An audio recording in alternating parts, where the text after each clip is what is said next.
I can see this whole tray disappearing really, really quickly. Oh my word.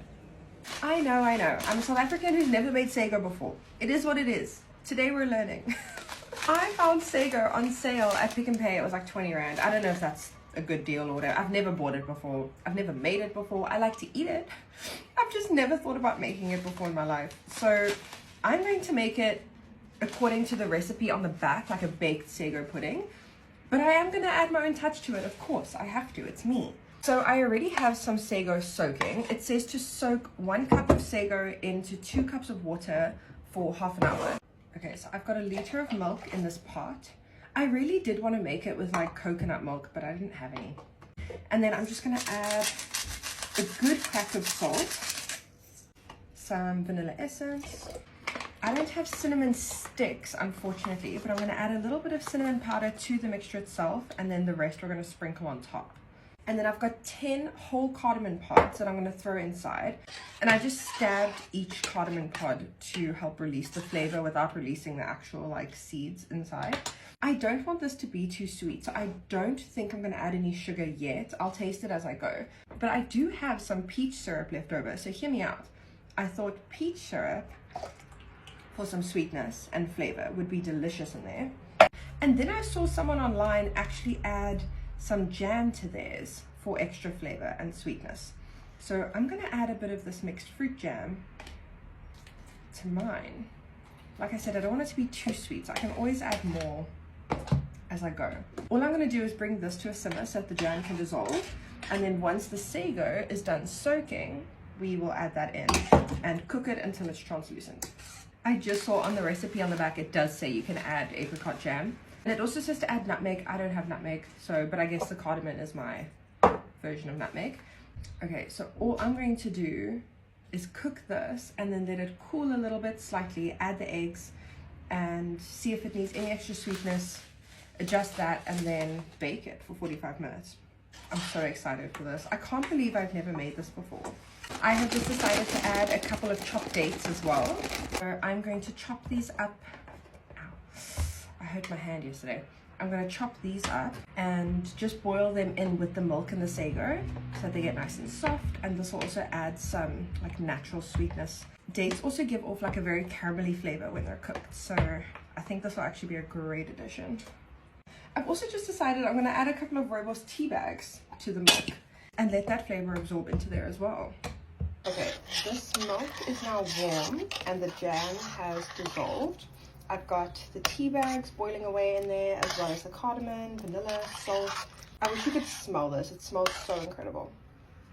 The sago has soaked for about half an hour. There is a little bit of extra water in there, but I'm going to just cook it all out in here. Okay, so the sago has been added, and I'm just making sure that I stir this the entire time so that it doesn't stick or clump up. I'm going to let this cook until the sago is completely translucent and the whole situation has thickened up. It has been like 5 minutes and it has thickened up considerably, so this might go a little bit quicker than I thought. I've added a bit of cream just to help thin it out a little, and I might add a touch more milk if I need to, just to make sure the sago cooks through properly. I just realized I'm gonna have to sit and try and differentiate the cardamom from the chopped up dates when I pick them out. I need to make sure I find all 10 cardamom pods. Okay, the sago is fully cooked. I have to say, this is the most interesting texture I've ever experienced like this. The mixture is slightly pink because of the fruit jam that I added, but there's nothing wrong with that. It's also tinted a little bit like caramel brown because of the rooibos tea bags that I added. I just realized I forgot to add the eggs, so I'm going to quickly whisk up these 4 eggs and just stir them into my mixture. Oh, trust me to forget a crucial ingredient.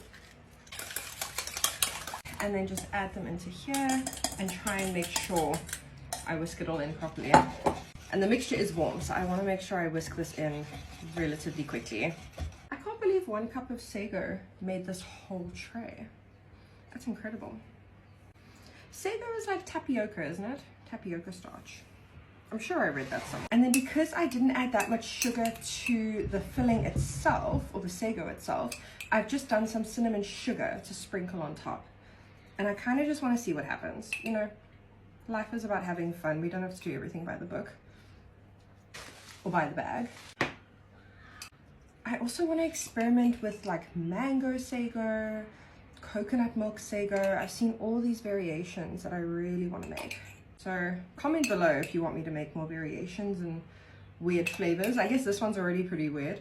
It's a rooibos and cardamom sago. This looks incredible. Now, I guess we bake it 45 minutes on 160 and see what happens. So the sago is out the oven. It baked for about 45 minutes and then I let it cool for about 20. It's got a nice jiggle to it. It is a little soft. I'm sure if I let it sit in the fridge overnight, it would like completely set. Oh, but that just looks incredible. And the sugar on top has like crystallized.